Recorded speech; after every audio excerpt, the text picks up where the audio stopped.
नमस्कार मित्रों। एक बार महिष्मान नामक एक राजा चंपावती नगरी में रहता था। वैसे तो उसके 4 पुत्र थे, परंतु उसका ज्येष्ठ पुत्र लुम्पक दुराचारी था। वह मद्यपान, वेश्यागमन आदि पाप करता था।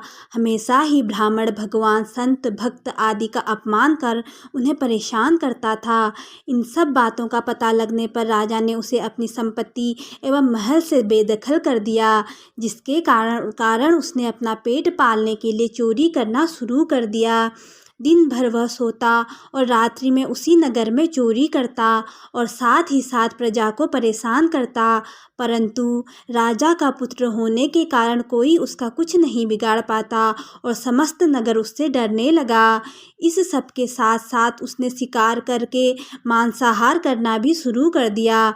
उसी वन में एक प्राचीन पीपल का वृक्ष था, जिसे लोग देवीय वृक्ष मानकर उसकी पूजा किया करते थे। उसी वृक्ष के नीचे लुम्पक रहने लगा।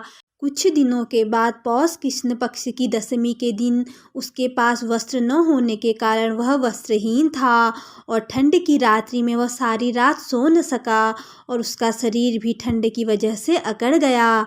अगले दिन एकादशी की दोपहर सूरज की गर्मी के कारण उसका शरीर कुछ ठीक हुआ एवं उसकी मूर्छा दूर हुई और वह भूखा होने के कारण कुछ खाना ढूंढने चल दिया। कमज़ोर होने के कारण वह शिकार नहीं कर सकता था, अतः पेड़ों के नीचे पड़े फल को लेकर वह वापस पीपल के पेड़ के नीचे आ गया।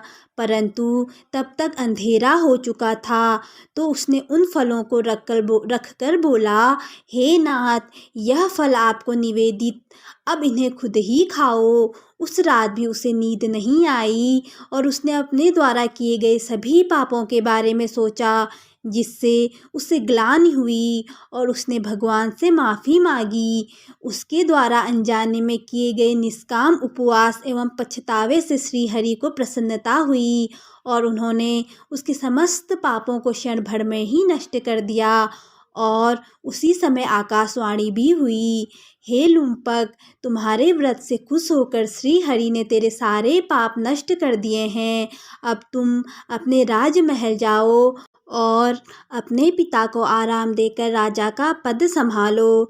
यह सुनकर लुम्पक भगवान की जय बोलता हुआ वहाँ से अपने राज्य वापस चला गया। राजा बना और धर्माचरण करके राजपाट चलाने लगा। उसका विवाह एक योग्य कन्या से हुआ, अच्छी संतान प्राप्त हुई एवं अंत में उसे मोक्ष की प्राप्ति हुई। जय श्री राधे कृष्णा।